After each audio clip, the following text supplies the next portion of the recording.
कश्मीर में इस समय चुनावों का दौर चल रहा है, जहां पर तमाम पार्टियों ने जो है अपने अपने घोषणा पत्र यानी मैनिफेस्टो निकाले हैं और वहीं पर कई पार्टियों ने जो है अपनी पहली और दूसरी फेज़ की कैंडिडेट्स की लिस्ट भी निकाल दी है। हालांकि हर एक पार्टी जो है लोगों के बीच में जाकर अपना घोषणा पत्र सुना रही है और कोशिश कर रही है कि किस तरीके से इस बार लोगों से वोट बटोरे जाएं।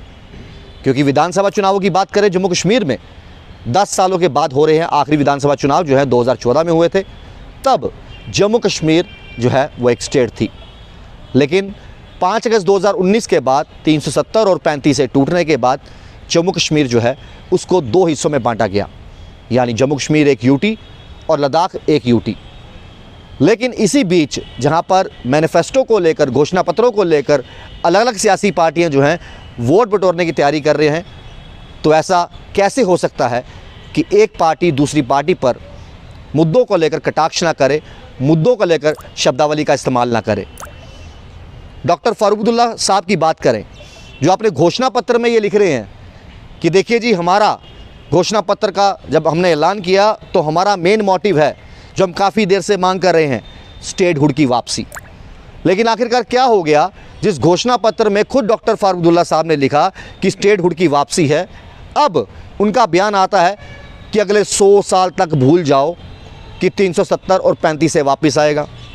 क्या कभी आप ये समझते थे कि हिंदुस्तान आज़ाद होगा? और जिस जमात ने इसको लिया है 70 साल से 75 साल से उसके लिए वो कोशिश कर रहे थे। कोई घबराने की बात नहीं, क्यों ना 100 साल लगे, हमारे एक दिन यहाँ के लोगों की जो उम्मीदें हैं वो पूरी होंगी। तो जनाब, यहाँ तो आप अपने घोषणा पत्र में दिए हुए घोषणा को भूल चुके हैं कि आपने किन मुद्दों को लेकर और क्या कुछ घोषणा पत्र में लिखकर आम पब्लिक के बीच में जा रहे हैं।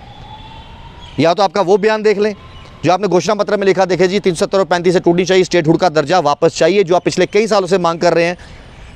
या फिर आपके इस बयान को किस तरीके से ले, जिस तरीके से आपने कहा कि अगले 100 साल तक जो है 370 और 35 से जो है वो भूल जाओ। कोई घबराने की बात नहीं, क्यों ना 100 साल लगे, हमारे एक दिन यहाँ के लोगों की जो उम्मीदें हैं वो पूरी होंगी। हालांकि इस मामले को लेकर 370 और 35 को लेकर कई सारे सवाल जो है अमित शाह जी ने कांग्रेस से भी पूछे और ये भी कहा, क्या कांग्रेस नेशनल कॉन्फ्रेंस को समर्थन देकर तमाम उनके घोषणा पत्र और मुद्दों को लेकर समर्थन दे रही है?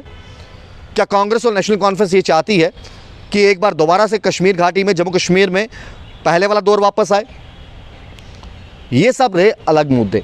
लेकिन 370 और 35 को लेकर जहां डॉक्टर फारूक अब्दुल्ला बार बार अपने घोषणा पत्र पर और पिछले कई सालों से, जब से 5 अगस्त 2019 के दिन 370 और 35 से टूटी थी, तब से लेकर अभी तक स्टेटहुड की मांग कर रहे हैं, तो फिर आखिरकार अब ये बयान क्यों कि 370 और 35 से अगले 100 साल तक नहीं आ सकती?